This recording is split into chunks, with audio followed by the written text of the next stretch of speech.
जय हिंद दोस्तों। लक्ष्य पथ पर आपका स्वागत है। 5 अगस्त 2019 को केंद्र सरकार ने जम्मू और कश्मीर स्टेट से आर्टिकल 370 और 35 ए को हटा दिया था। 5 अगस्त 2020 को इस पूरी घटना को पूरा एक साल हो चुका है। तो आज इस वीडियो में हम बात करने जा रहे हैं कि क्या सच में जम्मू और कश्मीर के लोगों को आर्टिकल 370 और 35 ए के हटने की वजह से कुछ फायदा हुआ है, और हुआ है तो किस तरीके का फायदा हुआ है। मेरा नाम है ज़ेबा अंसर। मुझसे सोशल मीडिया पे जुड़ने के लिए आप मुझे इन आईडीज पर फॉलो कर सकते हैं, और मेरे लेक्चर की हर पीडीएफ आपको इस टेलीग्राम लिंक पर फ्री में मिल जाएगी। ज़ेबा अंसर ऑफिशियल के नाम से ये ग्रुप है, आप टेलीग्राम पे सर्च कर सकते हैं, आपको वहां मिल जाएगा। तो फटाफट देखते हैं कि आर्टिकल 370 में ऐसा था क्या जिसको हटाने की हमारी सरकार को इतनी ज्यादा जरूरत महसूस हुई। या आर्टिकल 370 के अंदर ऐसे क्या प्रोविजन थे जिससे जम्मू एंड कश्मीर को एक स्पेशल स्टेट का दर्जा मिला हुआ था। तो हम क्विकली एक नजर मारते हैं आर्टिकल 370 और 35 ए के ऊपर। आर्टिकल 370 के तहत अगर पार्लियामेंट को कोई भी लॉ अप्लाई करना होता था except defence, foreign affairs, finance and communication के अलावा, इन सब्जेक्ट्स को छोड़ के किसी भी और सब्जेक्ट से रिलेटेड अगर पार्लियामेंट को जम्मू और कश्मीर में कोई भी लॉ अप्लाई करना होता था, उसे गवर्नमेंट की वहां के लेजिस्लेचर की परमिशन की जरूरत पड़ती थी। जम्मू एंड कश्मीर में रह रहे लोगों के सिटीजनशिप के लॉज, ओनरशिप ऑफ प्रॉपर्टी के लॉज एंड फंडामेंटल राइट्स बाकी के स्टेट्स में जो लोग रहते हैं उनसे डिफरेंट थे। आर्टिकल 370 के तहत सेंटर को कोई पावर नहीं थी कि वो जम्मू और कश्मीर राज्य में फाइनेंशियल इमरजेंसी को लागू कर सके, जबकि केंद्र सरकार बाकी किसी भी स्टेट में फाइनेंशियल इमरजेंसी को लागू कर सकती है। आर्टिकल 35 ए के तहत जम्मू और कश्मीर की जो लेजिस्लेचर था उसे पूरा राइट था कि वो डिसाइड करे कि स्टेट के परमानेंट रेजिडेंट्स कौन है, और उसी के मुताबिक उन लोगों को स्पेशल राइट्स एंड प्रिविलेजेस मिलते थे पब्लिक सेक्टर जॉब्स में, एक्विजिशन ऑफ प्रॉपर्टी में, स्कॉलरशिप्स में, पब्लिक एड एंड वेलफेयर की जो स्कीम्स होती हैं उन सभी चीजों में। और इसी आर्टिकल के तहत जम्मू कश्मीर की विधानसभा द्वारा बनाए गए किसी भी एक्ट को चैलेंज नहीं किया जा सकता कि वो हमारे कॉन्स्टिट्यूशन को वॉयलेट करता है। तो आर्टिकल 370 और 35 ए के हटने के बाद किस तरीके के चेंजेस आए। अब इंडियन कॉन्स्टिट्यूशन और 890 सेंट्रल लॉज पूरी तरह से जम्मू और कश्मीर राज्य में अप्लाई होंगे। इसका मतलब है कि 170 और सेंट्रल लॉज अब जम्मू एंड कश्मीर में लागू किए जा सकेंगे। इससे पहले आर्टिकल 370 के हटने से पहले जम्मू और कश्मीर स्टेट का अपना एक अलग कॉन्स्टिट्यूशन भी था। इन लॉज में काफी सारे प्रोग्रेसिव लॉज भी शामिल हैं, जैसे SC/ST act, whistle blower protection act, national commission for सफाई कर्मचारीज एक्ट, और भी कई सारे लॉज एंड एक्ट्स जिसे हम आने वाली आगे वीडियो में पढ़ेंगे। ये कुछ इंपॉर्टेंट एक्ट्स हैं जो कि अब एप्लीकेबल हैं, जो पहले जम्मू और कश्मीर राज्य में एप्लीकेबल नहीं थे। Schedule caste and schedule tribe prevention of atrocities act 1954, ये हमारी इंडियन पार्लियामेंट के द्वारा बनाया गया एक एक्ट है जिसका motive schedule caste and schedule tribes के खिलाफ हो रहे अत्याचारों को रोकना है। Next is whistle blowers protection act 2014। इस एक्ट के तहत एक मैकेनिज्म एस्टेब्लिश किया गया जिसके अंतर्गत पब्लिक सर्वेंट के अगेंस्ट करप्शन या किसी या अपनी पावर को गलत मिसयूज करने के रिगार्डिंग केसेस रजिस्टर किए जा सकेंगे, और जो भी इंसान इस केस को रजिस्टर कराएगा या कंप्लेन करेगा किसी पब्लिक सर्वेंट के खिलाफ कि उसने करप्शन किया है या अपनी पावर का गलत इस्तेमाल किया है, उसे इस एक्ट के तहत प्रॉपर प्रोटेक्शन भी मिलेगा। Next is national commission for सफाई कर्मचारीज एक्ट 1993। इस एक्ट के अंतर्गत एक नेशनल कमीशन फॉर सफाई कर्मचारीज का गठन हुआ, एक बॉडी का जो कि एक स्टैट्यूटरी बॉडी थी, और जिसका काम था कि सफाई कर्मचारियों के से रिलेटेड जो प्रॉब्लम्स हैं या उनके जो मैटर्स हैं उसको देखना, और उनके वेलफेयर से रिलेटेड जो भी काम है या जो भी स्कीम्स हैं या जो भी उनके वेलफेयर के लिए होना चाहिए, उन सभी की रिकमेंडेशन करना सरकार को। अगला है national commission for minorities act. इस एक्ट के अंतर्गत केंद्र सरकार ने एक नेशनल कमीशन फॉर माइनॉरिटीज का गठन किया। वैसे तो हमारे कॉन्स्टिट्यूशन में कहीं भी माइनॉरिटीज शब्द को डिफाइन नहीं किया गया है, पर फिर भी हमारे देश में भाषा और धर्म के आधार पर माइनॉरिटीज को डिफाइन किया जाता है। और इस एक्ट के अंदर अंतर्गत 6 रिलीजियस कम्युनिटीज को माइनॉरिटीज का दर्जा मिला, जो कि है मुस्लिम, क्रिश्चियन, सिख, बुद्धिस्ट और पारसी और जैन।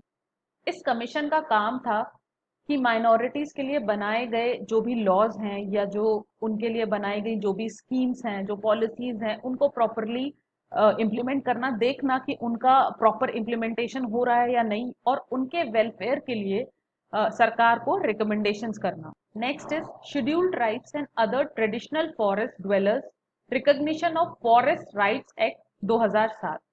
इस एक्ट का मोटिव दशकों से जंगल में रह रहे उन समुदाय को फॉरेस्ट की जमीन पर और जंगल में होने वाले अदर रिसोर्सेज के ऊपर उनका हक दिलाना था, जो कि उन्हें बहुत समय से कभी मिला नहीं, क्योंकि हमारे देश में कॉलोनियल फॉरेस्ट लॉज चले आ रहे थे। Next is right of children to free and compulsory education act 2009। इस एक्ट के अंतर्गत 6 से 14 साल के उम्र के हर बच्चे को फ्री और कंपल्सरी एजुकेशन का राइट है। इसी के तहत हर सरकारी स्कूल में बच्चों को मुफ्त एजुकेशन मिलनी चाहिए, और प्राइवेट स्कूल्स में एटलीस्ट 25% बच्चे ऐसे एडमिट किए जाने चाहिए जिनसे कोई फीस न ली जाए। 86 कॉन्स्टिट्यूशनल अमेंडमेंट एक्ट ने इस एक्ट को एक फंडामेंटल राइट बना दिया, जिसके तहत हमारे कॉन्स्टिट्यूशन के पार्ट 3 में एक आर्टिकल इंसर्ट किया गया, article 21A, which made right to education a fundamental right for children in the age of 6 to 14 years. Next is right to information act 2005। इस एक्ट में वो सभी रूल्स एंड प्रोसीजर्स दिए हुए हैं जिसके तहत एक भारतीय नागरिक किसी भी पब्लिक अथॉरिटी से जानकारी प्राप्त कर सकता है, चाहे वो पब्लिक अथॉरिटी केंद्र सरकार के अंतर्गत हो या फिर राज्य सरकार के अंतर्गत हो। तो जैसा कि आप देख रहे हैं, ये सभी वो इम्पोर्टेंट एक्ट्स थे जो कि 370 के हटने से पहले जम्मू और कश्मीर राज्य में एप्लीकेबल नहीं थे। और ये सभी काफी इंपॉर्टेंट एक्ट्स हैं जो कि हमारे देश में जो शोषित लोग हैं, शोषित समुदाय हैं, चाहे वो किसी भी लेवल पर शोषित हों, चाहे वो आर्थिक तौर पे शोषित हों या वो सामाजिक तौर पे शोषित हों, ये सभी एक्ट उन शोषित लोगों के लिए काफी जरूरी हैं, जो कि जम्मू और कश्मीर स्टेट में एप्लीकेबल नहीं थे 370 हटने के पहले तक। ये तो हुई एक्ट्स की बात। इसके अलावा कुछ और भी इम्पोर्टेंट डेवलपमेंट्स हुए हैं आर्टिकल 370 हटने के बाद।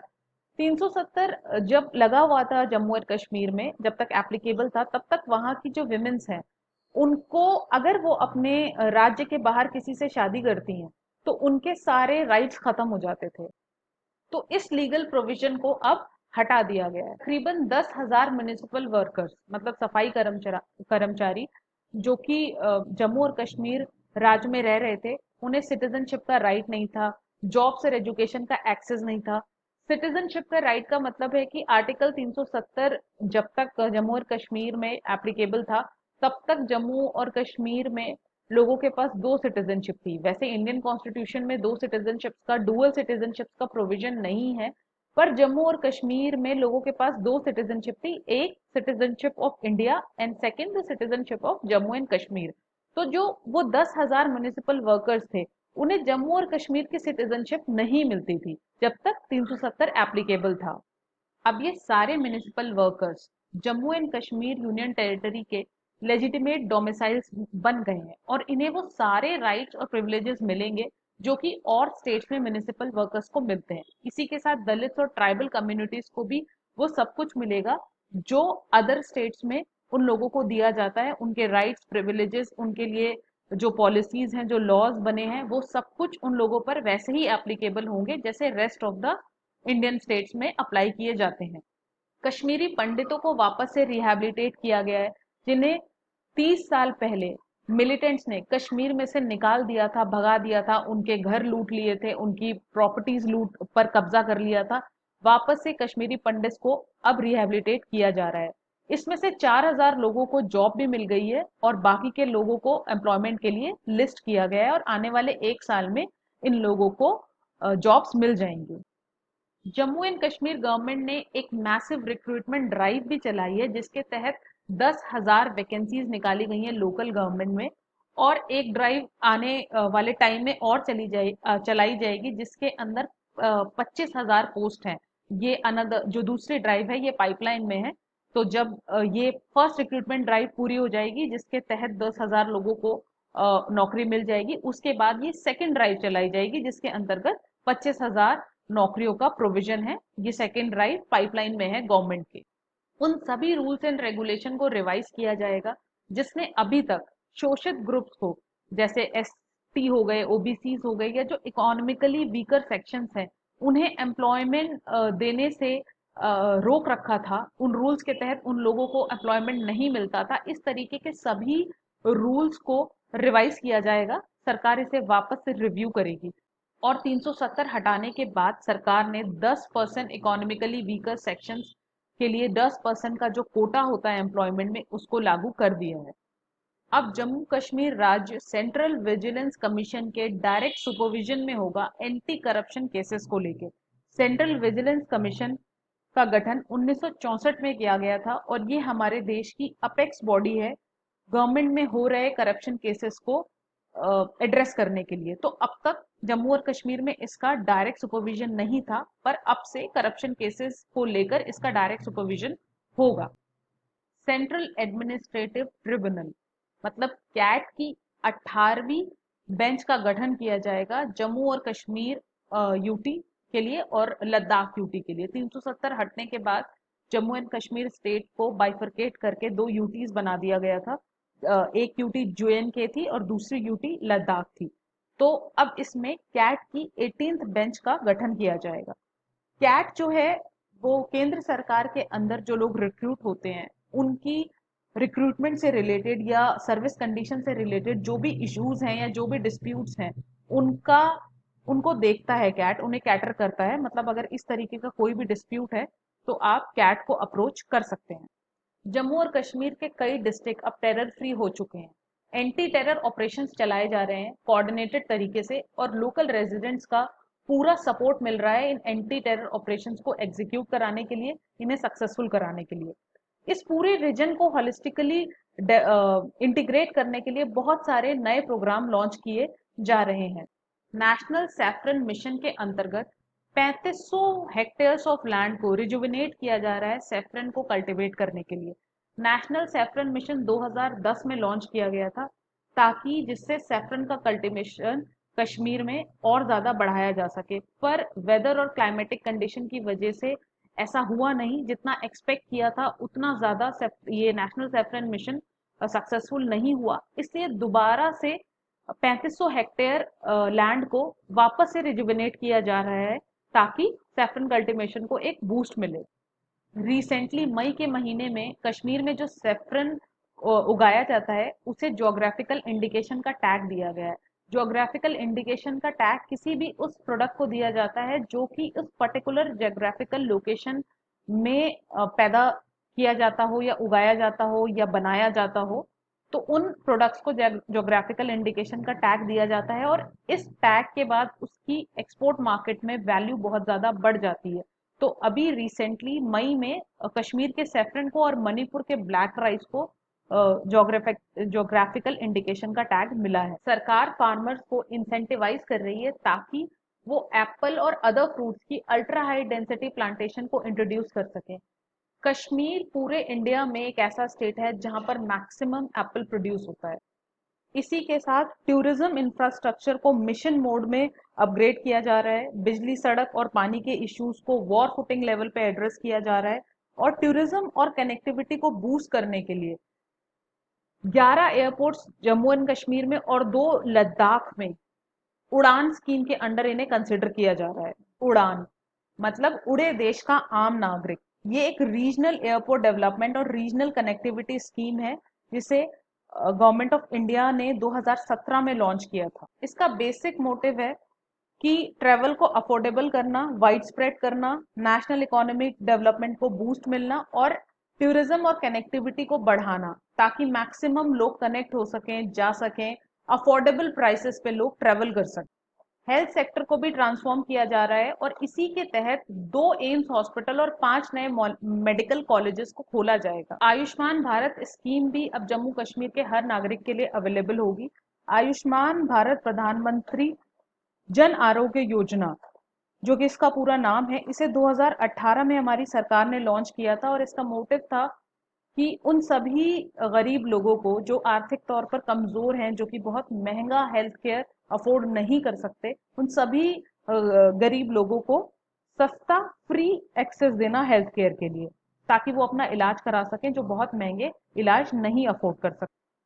So this is the end of the video. इस वीडियो में हमने जितने भी इंपॉर्टेंट एक्ट्स एंड स्कीम्स के बारे में डिस्कशन किया है, आपको उन सभी एक्ट्स एंड स्कीम्स की जो रिस्पेक्टिव मिनिस्ट्रीज हैं जो उन्हें देखती हैं, लॉन्च करती हैं, उसके बारे में पता होना जरूरी है।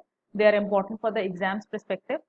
आई होप आपको ये वीडियो पसंद आया होगा। If you like the video then please like, comment and share the video, and please subscribe to Lakshpath and press the bell icon. अगर आपकी इस लेक्चर को लेके कोई भी क्वेरी है, या इससे पहले मेरे किसी भी लेक्चर को लेके कोई भी क्वेरी है, तो आप इस ईमेल आईडी पर मुझे मेल कर सकते हैं। 24 घंटे के अंतर्गत आपको रिप्लाई जरूर मिलेगा। lakshpath.edu@gmail.com ये आईडी है, आप इस पे जाकर मेल कर सकते हैं। आपकी सभी क्वेरीज का जवाब 24 घंटे के अंदर आपको मिल जाएगा। Thanks for watching, stay safe, stay healthy, जय हिंद।